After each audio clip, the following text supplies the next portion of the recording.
Toutes les grandes histoires d'amour ne commencent pas forcément par un coup de foudre qui dure éternellement. Parfois, elles commencent bien, tournent mal, retournent bien, propulsent les amants dans un vécu qui mêle tourments et sentiments. Et puis, un beau jour, sans qu'on sache vraiment pourquoi, les planètes s'alignent enfin, le couple se forme pour de bon. Benjamin et Carole se sont cherchés pendant des années, jusqu'à enfin finir par se retrouver. Vous écoutez Transfert, épisode 309, un témoignage recueilli par Laura Taouchanoff.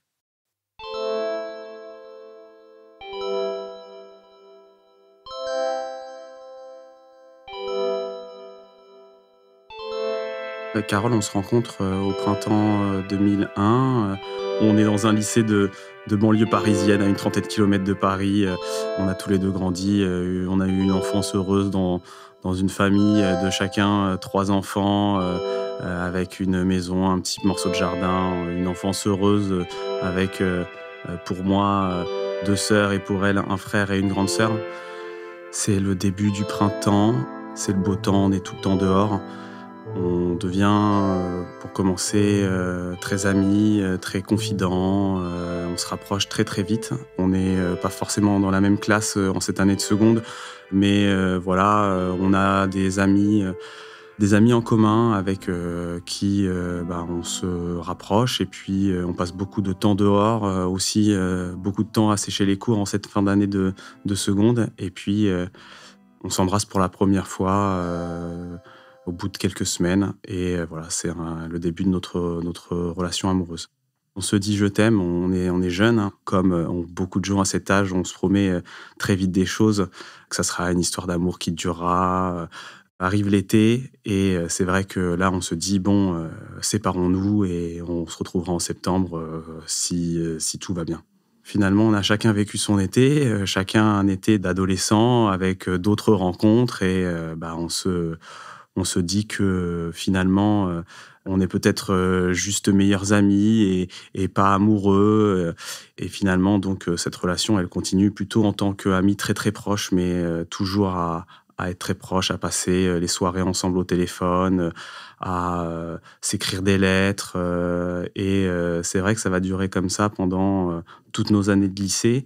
Certaines semaines, on va être ensemble, hein, en couple, et puis d'autres où on se dira: «Ah non, finalement, il faut se laisser le temps, il faut continuer à vivre d'autres choses de notre côté, de chacun de son côté». On se fait une première promesse. On sait qu'on est fait l'un pour l'autre, mais que ça sert à rien de se mettre ensemble si jeune. On doit vivre chacun de notre côté et que de toute façon, quand on sera plus vieux, à 25 ans, on se retrouvera quoi qu'il se passe.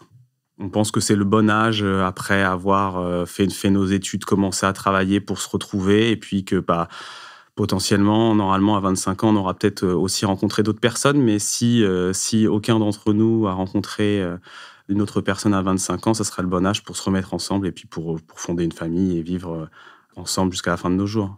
On tient beaucoup l'un à l'autre et on se rapproche très, très facilement. On passe énormément de temps au téléphone, on se voit toute la journée. Le soir, on s'endort au téléphone l'un avec l'autre. C'est vrai qu'il y a une espèce de force qui nous attire l'un vers l'autre.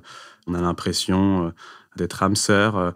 On s'identifie vachement également à un livre de Marc Lévy qui s'appelle 7 jours pour une éternité, où les 2 personnages sont très liés pendant toute leur vie. Et donc oui, on est nés à quelques jours d'intervalle, 3 jours, on est du même signe astrologique, on a les mêmes envies, on fait les mêmes choses, on a les mêmes amis et on pense que c'est une suite logique de se dire qu'on finira ensemble dans le futur. On passe 2 ans, les 2 dernières années de lycée, à être très proches, avoir un groupe de copains similaires, à se voir très, très régulièrement. Puis arrive cette dernière soirée après le bac, qui est une fête chez des amis où on a toute notre bande de copains. C'est aussi une soirée juste avant l'été et on se dit qu'on va continuer à se voir, que ça va être bien même si on n'est pas dans la même fac. On finit la soirée ensemble et on dort ensemble. Je me dis que ça va être de plus en plus difficile et qu'on risque de s'éloigner.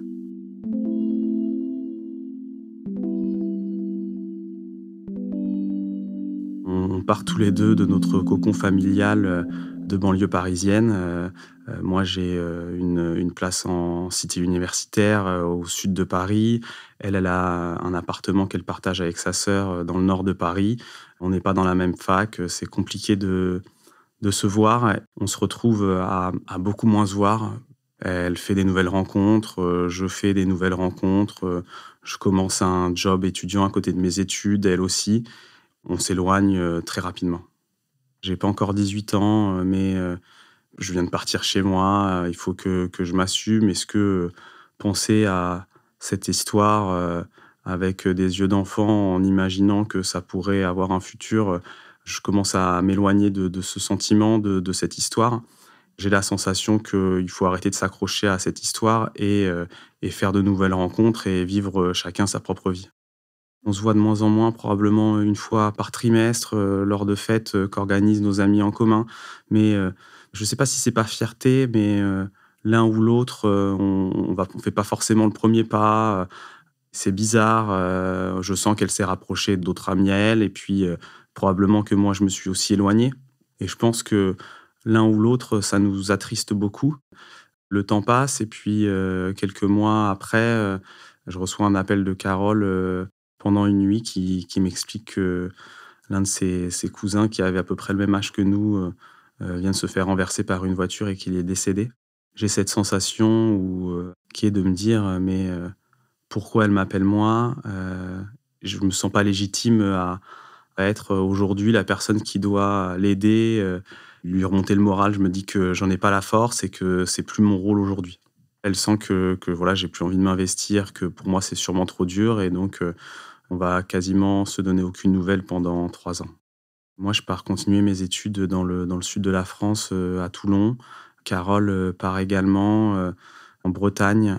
On a une vingtaine d'années, un petit peu moins et Carole fait la rencontre de quelqu'un et moi aussi. On s'éloigne et on vit chacun quelque chose de son côté. Un soir, je reçois un appel, et donc c'est Carole. Ça fait, très longtemps qu'on ne s'est pas eu au téléphone ou qu'on ne s'est pas vu.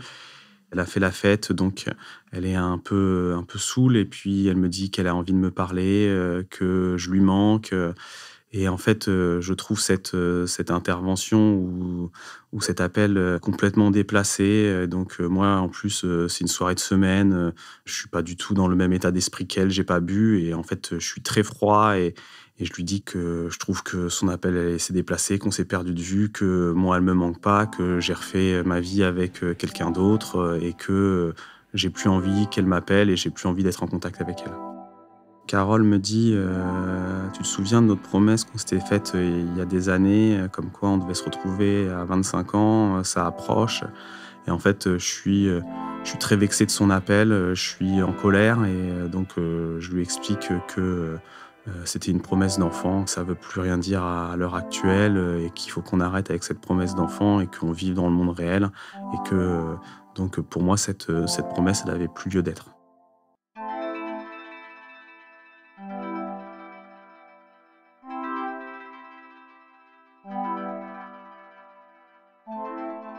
Je reste avec l'autre personne, Hélène, pendant quasiment 1 an et tout se passe bien.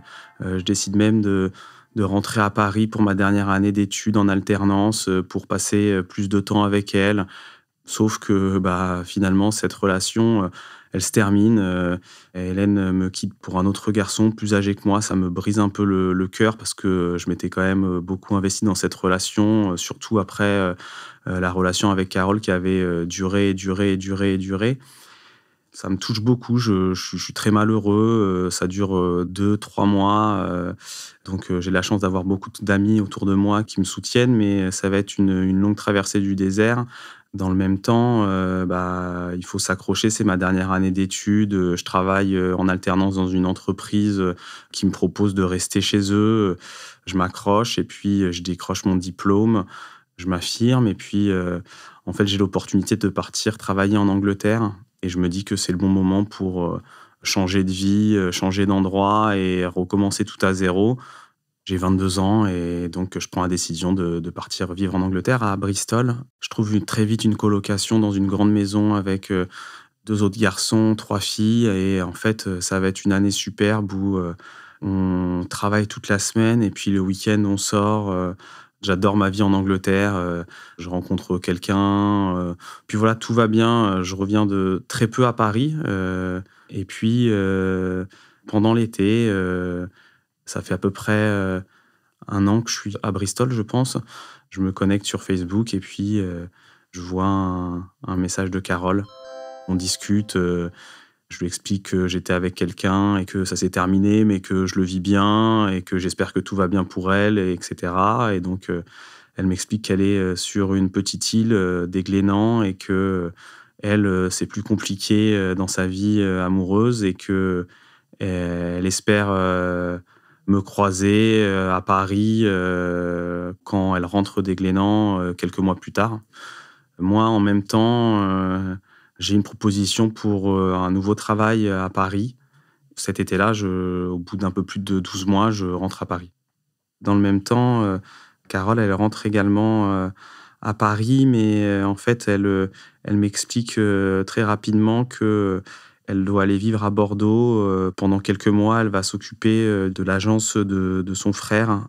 Je travaille à Paris pour une société dont le siège social est à Bordeaux. Et c'est vraiment le fruit du hasard, mais je me retrouve à devoir être à Bordeaux une fois toutes les 3 semaines pendant quelques jours. Et donc, la première fois qu'on se revoit, c'est une sensation très bizarre parce que j'ai l'impression d'être face à quelqu'un que je connais par cœur et en même temps être face à quelqu'un que j'ai pas vu depuis trop longtemps et je me dis: «Mais, est-ce qu'on se connaît? Est-ce qu'on se plaît encore? Est-ce qu'on s'aime encore?» Mais très vite, je me dis: «Bah oui, c'est la Carole que j'ai connue», et en fait, on a tous les 2 vieilli. On a maintenant 23-24 ans. On a fini nos études, on a commencé à travailler. C'est une femme, je suis un homme et en fait, on a beaucoup changé, mais on se revoit de manière régulière, voilà, une fois toutes les 2-3 semaines. Quand je viens à Bordeaux, on boit un verre ensemble, on se rappelle nos souvenirs, on rigole, et tout va très lentement, mais tout est super sain. Et surtout, je crois qu'il y a aucun d'entre nous qui fait de reproches à l'autre sur ce qui ne s'est pas passé pendant les 3 ou 4 dernières années où on ne s'est pas donné de nouvelles. On se laisse le temps et pendant 3 ou 4 mois, on va se voir régulièrement. Puis un jour, on se réembrasse et puis on se remet ensemble.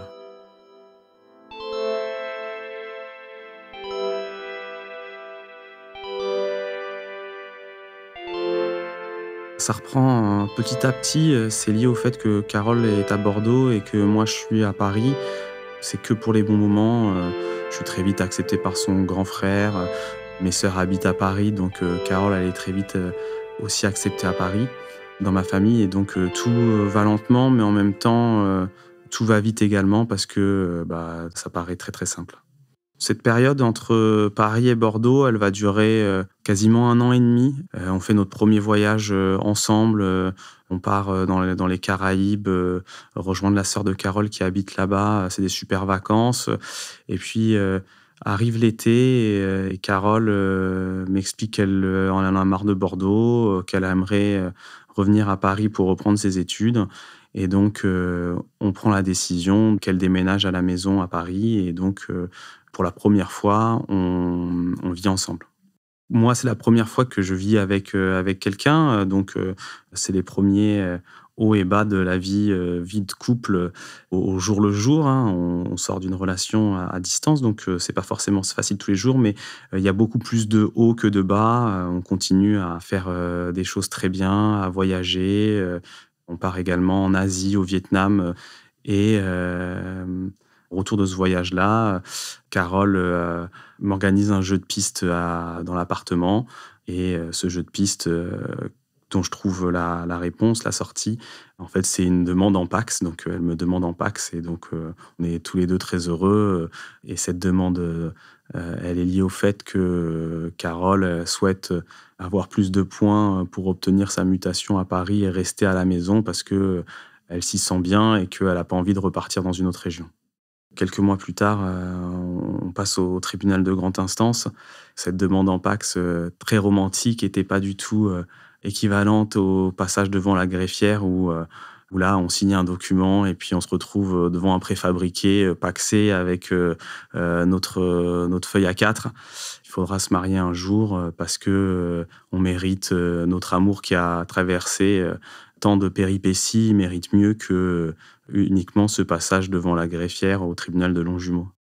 On est très bien dans notre vie à Paris. On a très envie de continuer à voyager. On fait beaucoup d'excursions à droite, à gauche, de week-ends dans certaines villes d'Europe. On décide de partir en Argentine cette année-là, en fin d'année. On met de l'argent de côté en se disant qu'un beau jour, on aimerait bien faire un vrai voyage. Donc, ce qu'on appelle par vrai voyage, c'est voilà, partir avec une date de départ, mais pas savoir quand on rentre. Mais on se dit qu'on a le temps et que ça ne sera pas forcément pour tout de suite. À la fin de l'année 2014, on part en voyage en Argentine. On rejoint des amis pour un mariage. On découvre l'Argentine à Noël. Alors, c'est un super voyage, mais c'est aussi une des premières fois où on est tous les deux loin de nos familles à Noël. Et finalement, on se dit que on n'a pas besoin de nos familles, même pendant ces périodes de Noël, parce que tous les deux, on est en même temps entre meilleurs amis et meilleures familles. Donc, c'est vraiment un chouette moment. On passe du bon temps. Et moi, en fait, je suis parti avec une bague de fiançailles au fond de la valise que j'ai cachée, que j'ai essayé de cacher de la meilleure des façons pendant 15 jours. Et le soir du 31 décembre à Buenos Aires, je fais ma demande à Carole. On a tous les deux les larmes aux yeux. J'ai de la chance que Carole accepte. Et puis on se dit que c'est une nouvelle étape dans notre vie et puis dans notre relation. Et surtout, la promesse qu'on se fait, c'est de se dire que le mariage, ça ne sera pas une fin en soi, et c'est que ça sera sûrement le début d'une autre aventure, de partir voyager comme on se l'était dit. C'est une idée qui est fortement portée par Carole parce qu'elle nous dit que c'est pendant les voyages qu'on se retrouve vraiment tous les deux et que tout se passe bien et que on sent le mieux. Et donc, on rentre à Paris en ayant plusieurs plans en tête, notre mariage bien entendu à organiser, mais également notre vie d'après avec un départ pour une grande aventure.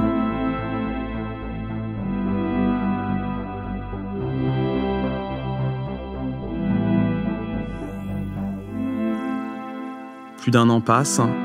Courant 2016, on se marie en Bretagne devant tous nos amis à qui on dit au revoir parce que voilà, on a décidé de plaquer nos vies à Paris et de partir voyager autour du monde. Donc c'est une grosse annonce, il y a beaucoup d'émotions parce que en même temps on se fait la promesse de s'aimer toute notre vie, on a aussi nos familles, nos amis qui nous font des adieux. Donc c'est très émouvant, ça dure plusieurs jours, on le fait sur 2 ou 3 jours et tous ces beaux au revoir nous aident à nous dire qu'on a pris la bonne décision et que le mariage, c'est le début d'une nouvelle aventure.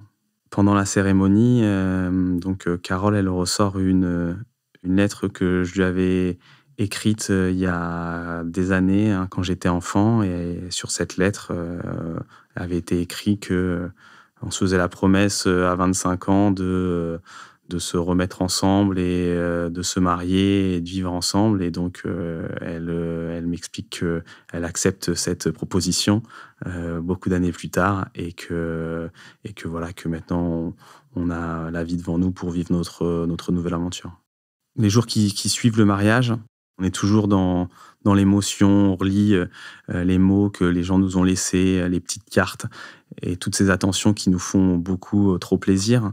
Dès qu'on croise quelqu'un qui nous demande comment c'était le mariage, on répond que c'était le plus beau jour de notre vie, que on conseille à tout à chacun de se marier parce que c'est tellement beau de recevoir tellement d'amour de la part de tant de personnes en une journée. Et donc, en même temps, on prévoit notre voyage et en septembre qui suit, on part de Paris. Et la première étape de notre voyage, c'est de rejoindre la Russie et Saint-Pétersbourg. Et on décide de faire ça sans prendre l'avion. Donc, on va traverser plusieurs pays en passant par l'Allemagne, l'Autriche, la République tchèque, tous les pays de l'Est et les pays baltiques, donc en rencontrant différents types de personnes, de cultures. On arrive très rapidement, au bout de quelques semaines, à Saint-Pétersbourg, où là commence une aventure qui tient très fort à Carole depuis le début, qui est la traversée de la Russie en transsibérien. Donc c'est un voyage où on est vraiment tous les deux, où on prend le temps, c'est notre grosse volonté, c'est de se dire, ça va prendre le temps que ça prendra, mais profitons chaque jour de ce voyage et ne nous précipitons pas à faire le plus possible. C'est vraiment un sentiment fou de se dire que le fait d'avoir tout plaqué et de n'avoir plus rien, ça donne un sentiment de liberté incroyable. Et c'est vraiment ce qu'on se dit très vite au bout de quelques semaines de voyage. Et on est libre, on vit quelque chose d'exceptionnel tous les deux. Donc on arrive à Saint-Pétersbourg où on va prendre pour la première fois le transsibérien, qui est une expérience complètement folle, où le temps est à l'arrêt. En plus, il commence à neiger, donc c'est blanc, et donc on monte dans ce train avec un seul impératif, c'est de se dire qu'il faut qu'on soit à Saigon, au Vietnam, au mois de décembre pour Noël, car ma famille a pris rendez-vous et a décidé de nous rejoindre pendant ce voyage. Donc on est courant de l'automne et donc on monte dans ce train, on arrive dans la 3e classe, qui est un train couchette ouvert où il n'y a pas de porte dans les compartiments. Et donc, pendant les 20 ou 25 jours suivants, on va traverser la Russie en s'arrêtant dans des endroits assez fous. Et c'est vraiment cette impression d'être hors du temps, de réussir à s'ennuyer pendant de longues heures, à regarder le paysage défiler. C'est vraiment magique. Donc, on continue ce voyage et on fait un choix en se disant que on ira d'abord en Corée, à Taïwan, puis après aux Philippines et encore après au Vietnam. Et puis, on arrive très vite au moment de Noël et la retrouvaille avec ma famille. On a l'impression que ça fait des mois qu'on est parti, alors que finalement, ça fait relativement peu de temps. On se retrouve à l'aéroport à Saigon à attendre ma famille pour Noël. Et quand vous êtes au dernier étage, vous avez une vue sur le hall d'arrivée. Et donc, je vois mes sœurs, le mari d'une de mes sœurs, mes nièces, mes parents qui arrivent pour Noël. Et en fait, on est tous les deux bouleversés d'émotions, on a les larmes qui coulent et puis donc on retrouve ma famille. Et là, on va passer 15 jours, 15 jours à beaucoup plus qu'à deux. Hein. Donc, on se dit que finalement, le voyage à deux, c'est assez chouette parce qu'on est libre de faire ce qu'on veut. Le fait d'être beaucoup plus, c'est plus difficile. On est moins mobile, on peut faire moins de choses dans la journée, on est moins libre. Mais on est quand même très content de retrouver notre famille, hein, parce qu'on passe vraiment des super moments avec tout le monde. Mine de rien, ça fait 4 mois, mais notre famille nous manque. Juste après leur départ, on se met à beaucoup pleurer en se disant Carole, ça lui fait mal aussi au cœur parce que finalement, elle, sa famille n'est pas venue et que c'est difficile pour elle aussi de se dire tiens, moi, j'ai pas vu ma famille alors que toi, tu as vu la tienne. Et en fait, on se dit que ce voyage où on s'était pas donné forcément de date de retour, finalement, ça serait pas forcément une mauvaise idée. Donc, on n'en fixe pas, mais on se dit, tiens, peut-être la rentrée prochaine ou dans 7-8 mois pour avoir fait un an de voyage, ça serait bien de rentrer. Mes parents et ma famille partent quelques jours après le Nouvel An et on se retrouve seul au Vietnam. Et donc, on décide de continuer notre voyage vers le Cambodge.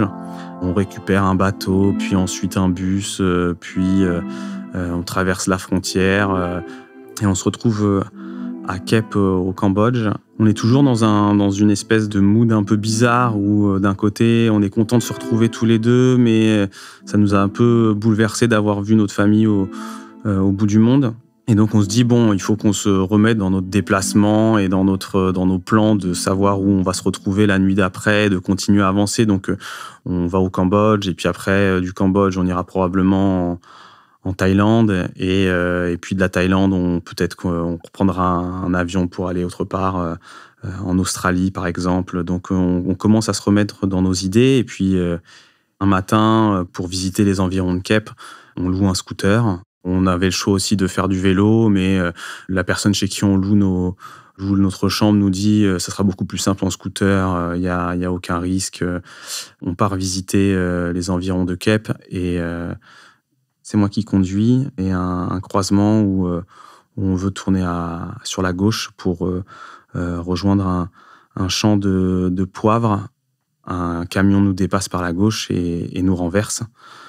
Donc très vite, je me relève paniqué en me demandant où est Carole et je suis très inquiet. Et en fait, Carole, elle est allongée sur la route.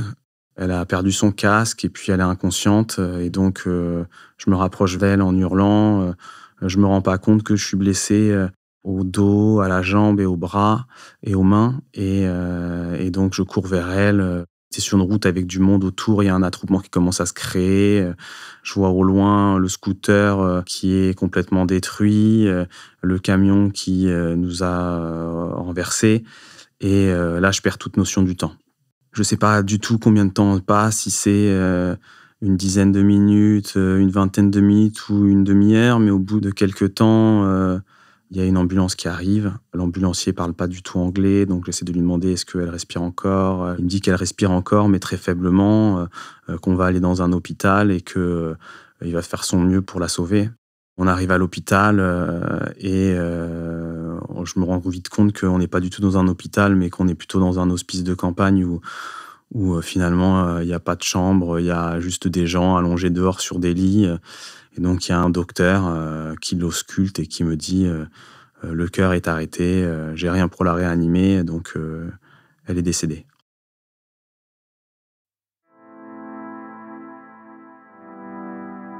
Donc là, c'est un moment hyper très dur. Moi, je suis complètement abasourdi. Les minutes avant, Carole me serrait et me disait qu'elle était heureuse, qu'elle vivait sa meilleure vie et que pour rien au monde, elle voudrait arrêter ce voyage à l'instant T. Et tout ça défile dans ma tête. Mais en même temps, j'ai des plaies sur les bras, les jambes. Donc, le médecin me dit, par contre, il faut que vous vous soigniez, il faut que vous soigniez vos plaies, etc. Donc, on me recoue. Et puis, voilà, très vite, je me dis, il faut que je fasse quelque chose, quoi. Donc, je me mets à réfléchir à ce qu'il faut faire. Et en fait, tout apparaît très, très vite et je me rends plus compte. Mais voilà, je prends mon téléphone, j'appelle mes parents, je leur explique, j'appelle les parents de Carole, je leur explique, j'appelle l'ambassade, je leur explique. Tout va très vite. Mon père me dit je te rejoins au Cambodge, je prends le premier avion. Donc ça, je prends l'info, mais je m'en souviens plus trop. Et puis après, finalement, il faut retourner à l'hôtel, récupérer nos affaires. On est rapatrié par la police à la capitale Phnom Penh. Donc, je fais le voyage à côté de Carole, qui est allongée dans un sac mortuaire. C'est un moment où je me dis il faut que je lui parle. Donc, je lui parle beaucoup pendant ce trajet qui dure probablement 4 ou 5 heures. Et je lui dis que, voilà, que je suis désolé de tout ce qui s'est passé, que je lui promets que je ferai tout pour qu'elle soit fière de moi tout le temps, que j'essaierai de faire toutes les choses qu'elle voulait qu'on fasse et qui s'arrêtent et qu'on n'a pas fait. Et puis donc je parle beaucoup. Cette longue route qui nous mène à Phnom Penh, je dis tout ce que j'avais potentiellement pas pu lui dire. Et donc on arrive à Phnom Penh.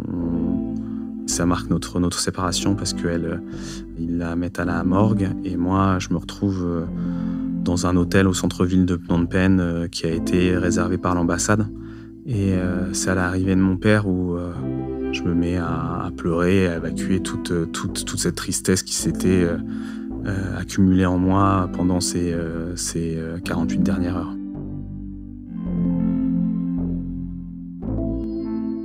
Mon père et moi, on n'a jamais eu une relation hyper simple depuis que je suis petit, beaucoup conflictuelle.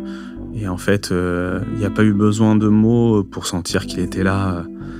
Donc pendant 3 jours, mon père il va m'aider dans toutes les démarches administratives qu'il faut avec l'ambassade, les assurances. Il y a plein de choses qui sont compliquées pour le rapatriement d'une personne décédée. Il faut que le cercueil soit scellé pour que potentiellement il n'y ait pas de trafic, que ça soit certifié. Il faut obtenir les autorisations pour les vols, etc.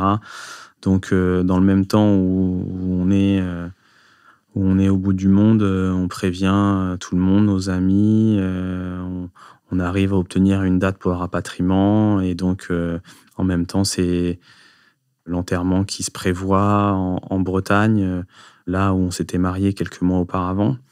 C'est très compliqué d'avoir tout le monde au téléphone. J'écris beaucoup à mes amis sur ce voyage, sur la relation qu'on avait avec Carole, ce qui vient de se passer, ce que sera le futur et je pense qu'écrire me permet d'évacuer tout ce que j'arrive pas à dire et ça me fait beaucoup de bien et je reçois plein de mots hyper gentils de tout le monde qui me demandent quand je rentre, qu'ils ont envie de me voir, qu'ils ont envie de me serrer dans leurs bras et c'est vrai que ça me donne du baume au cœur. Et donc, quelques jours plus tard, on a l'autorisation, on est rapatrié, on passe par la Thaïlande et Bangkok, et puis on arrive à Paris. Et en fait, de Paris, on part directement pour la Bretagne, pour l'enterrement qui a lieu 4 ou 5 jours plus tard. Ça fait 7-8 mois que j'ai pas vu mes amis. La dernière fois que je les avais vus, c'était au même endroit pour mon mariage. Et ce jour-là, en fait, tout le monde était heureux et nous souhaitait le meilleur. Et puis, en fait, on se revoit, tout le monde vient pour le décès de Carole. Et en fait, c'est hyper dur, la sensation de se dire que en une période hyper courte, on s'est vu pour le plus beau jour de ma vie et puis le jour le plus terrible de ma vie. Mais ça me réconforte aussi dans le sens où tous nos amis sont là et je me dis, on avait vraiment de la chance d'avoir autant de gens qui nous aiment.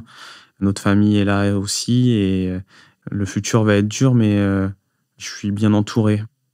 Donc on écrit plein de belles choses, on dit à Carole plein de belles choses, on lui souhaite une très belle continuation pour la vie d'après.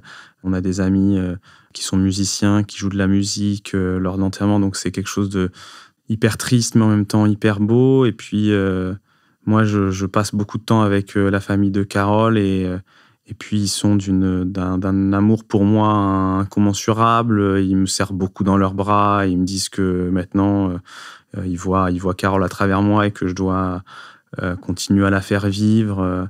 Et je trouve ça tellement beau parce que je me dis combien de personnes auraient pu mal réagir et me faire porter la faute là-dessus, sachant que c'est moi qui conduisais, qu'ils auraient pu dire que j'ai pas fait assez attention. Et j'ai l'impression que la personne en fait la plus dure avec moi, c'est moi-même. Ça me réconforte beaucoup d'être avec eux et donc l'enterrement se termine, les personnes partent, je reste quelques jours de plus et puis vient le temps de revenir à Paris. Je reviens à Paris chez mes parents, je me rends compte que c'est terminé. On a stocké toutes les affaires de notre appartement dans la maison de mes parents et en fait revenir chez mes parents et ouvrir les placards, ça me brise le cœur et je me dis que j'aurais pas la force de continuer, de rester. Je me mets à hurler. Mon père monte, me prend dans ses bras et je lui explique que voilà, je pense que là j'ai fait le plus dur, mais que j'arriverai pas à faire la suite et que j'ai envie que ça se termine, j'ai envie de mourir, de la rejoindre. Et mon père me dit que aujourd'hui il faut vivre pour moi, mais aussi surtout pour les autres. Et en fait cette phrase, elle résonne en me disant, mon père, on n'a pas toujours eu des relations faciles, mais ces mots, je pense qu'ils me sauvent en me disant effectivement, mourir, ça fera pas ramener Carole. mes amis, ma famille qui sont déjà tristes. Si moi je venais à partir, ils seraient encore plus tristes et donc il faut que je leur montre que je m'en sors et que je vais de l'avant et que cette philosophie de vie, c'est aussi et surtout grâce à Carole. Il faut que je me reprenne, il faut que je me prenne en main et que j'avance et que je vive pour elle. J'ai encore un peu de fil de plaie, donc je dois rester encore, je crois, quelques semaines avec des visites de l'infirmier pour nettoyer les plaies. Je reste quelques semaines à Paris. Et puis, je décide de prendre ma voiture et puis de faire un mini tour de France de mes amis.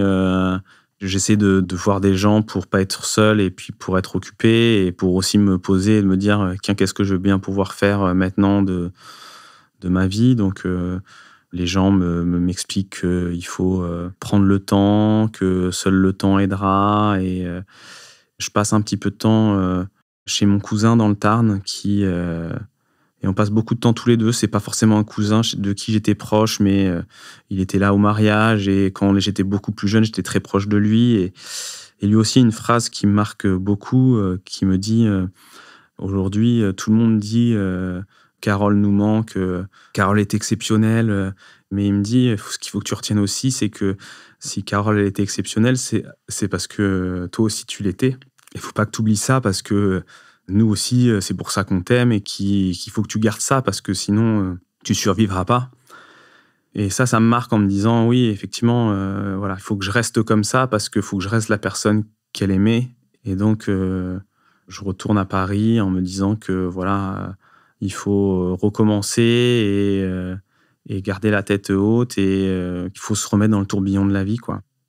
Donc, je rentre à Paris, je dis à mes parents que je vais pas rester chez eux, je reprends mon baluchon, je vais passer un petit peu de temps chez ma grande sœur, je passe du temps avec mes nièces qui sont géniales et qui me montrent que la vie continue, il faut les emmener à l'école. Elles me parlent de leur tata Carole d'une façon tellement belle qu'on se dit oui, la vie continue, il faut s'accrocher. Et puis, je recommence à travailler avec mon oncle qui a une entreprise sur Paris et très très vite je me fais reprendre par le tourbillon de la vie et je travaille d'arrache-pied, souvent 6 jours sur 7, des fois 7 jours sur 7, de 10h le matin à 10h le soir. Je pleure beaucoup, je rêve beaucoup, j'ai beaucoup de mal à dormir. Tout me fait penser à Carole, les musiques, le métro, etc. Donc c'est des mois difficiles, mais j'ai pas une minute à moi. Donc j'ai vraiment pas le temps de me poser pour me dire qu'est-ce que va être ma vie. J'ai la sensation de me dire que je fais pas assez pour aller mieux. Je fais comme si de rien n'était. Je travaille, je sors, je vois mes amis. Mais je me dis qu'en fait, je me soigne pas et que c'est pas comme ça que je vais aller mieux. Donc, j'essaie de trouver un groupe de parole avec des gens à qui arrivait la même chose. Et en fait, je me retrouve en discussion avec une personne de plus de 70 ans à qui j'explique ma situation en lui disant que j'ai perdu la personne avec qui j'avais prévu de passer la suite de ma vie, que j'étais dévasté.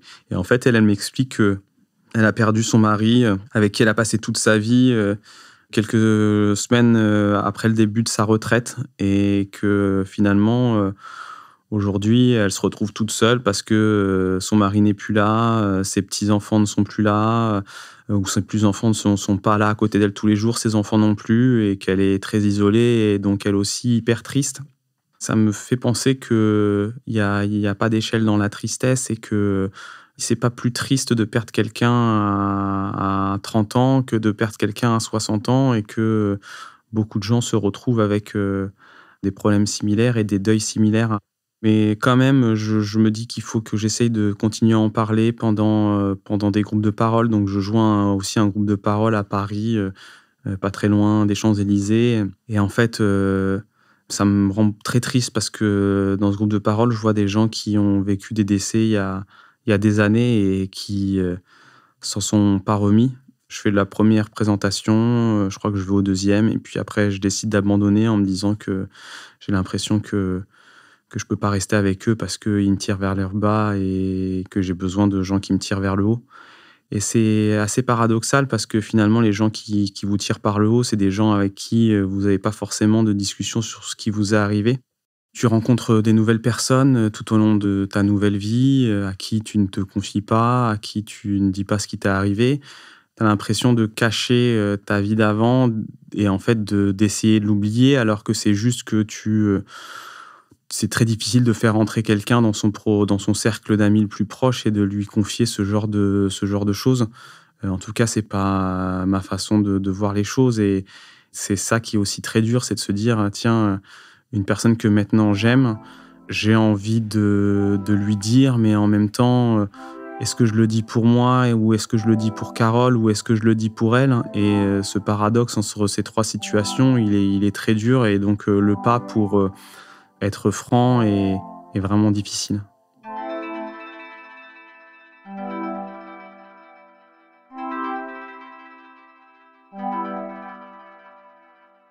Quelques mois après le décès de Carole, je rencontre quelqu'un avec qui je travaille et c'est hyper bancal, on n'est pas fait l'un pour l'autre, elle a des enfants, elle est plus âgée, mais en fait, j'ai une telle peur d'être tout seul et un tel désir, d'avoir de l'amour et être chéri que j'en ai besoin, quoi. C'est un besoin, vital, physique, tout le monde autour de moi me dit: «Bon, on est content pour toi, mais est-ce que tu es sûr que c'est la bonne personne?» Et en fait, on veut tellement y croire parce qu'on se dit, j'ai besoin de quelqu'un et en fait, cette relation qui aurait dû durer, quelques semaines ou quelques jours, elle a duré 1 an et demi parce que je me force à y croire. Après cette relation-là d'1 an et demi, pendant, 3 ans, je vais avoir des histoires, sans lendemain ou des rencontres avec des gens où les histoires sont impossibles parce que, pas dans la même ville, pas dans le même, pays, et je crois que je me force un peu à trouver des histoires comme ça, en fait.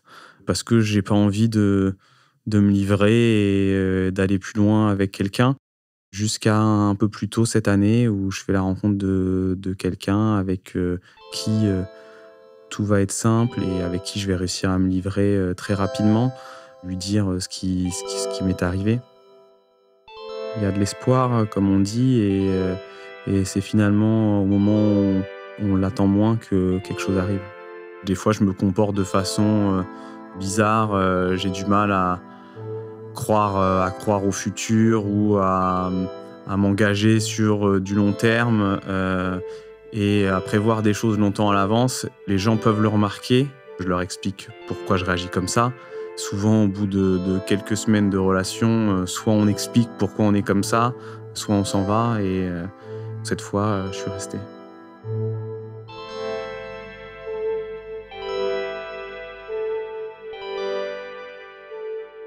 Dans quelques mois, ça fera 5 ans que Carole est décédée. J'ai l'impression d'avoir fait, un bon bout de chemin. Je me sens mieux aujourd'hui. On pense souvent que il nous est arrivé la pire chose possible et qu'on est tout seul.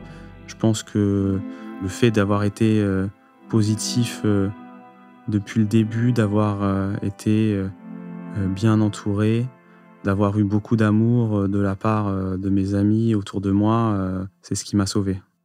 J'ai pendant longtemps cru que j'arriverais plus à faire de plans et à penser à l'avenir et je crois que c'est que très récemment où j'ai repris confiance, dans le futur et que là je me dis, il reste encore plein de choses à vivre et plein de temps à passer ici et voilà, que je revois, le futur en souriant. Moi, ce qui m'aide, énormément, c'est de me dire que, ce qu'on a vécu ensemble, être heureux comme on l'a été, c'est quelque chose que, potentiellement, énormément de personnes ne vivront jamais dans leur vie. J'ai pas du tout oublié ce qui s'était passé, j'ai passé, quasiment, 6 ans ou 7 ans de vie, avec elle, plus tout ce qu'on a pu vivre ensemble dans notre vie d'adolescent et dans notre vie de jeune adulte. Il n'y a pas un jour où elle me manque pas, où je pense pas à elle. J'ai des photos d'elle à la maison, dans mon portefeuille. J'essaie d'être en contact le plus régulier avec sa famille. Je vais me recueillir en Bretagne tous les ans. J'y ai passé quasiment 2 ou 3 mois cette année. Quelques minutes avant qu'on ait l'accident, Carole, elle me serrait dans ses bras en me disant qu'elle avait eu une vie superbe et qu'elle était tellement heureuse avec moi aujourd'hui et que pour rien au monde, elle changerait cet instant. Il y a plein de gens qui vivent toute leur vie sans avoir été heureux comme moi j'ai pu l'être avec Carole pendant notre voyage. Et en fait, de me dire qu'il y a un moment de ma vie où j'ai été autant heureux que ça m'apaise beaucoup dans le fait de chercher à être plus heureux qu'aujourd'hui. Mais voilà, il y a un espoir. L'espoir, c'est que malgré tout ce qu'on pense, on peut s'en sortir, on peut renaître et le temps a passé. C'est grâce à ce temps que je me suis un petit peu reconstruit. Et je pense que d'où elle est, elle doit être fière de moi.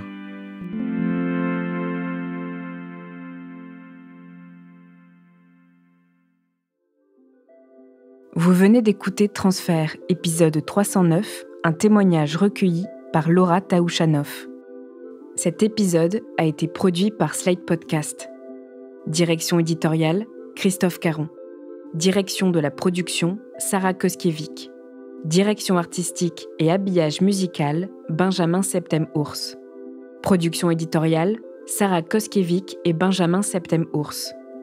Prise de son et montage, Victor Benamou. Musique, Thomas Loupias.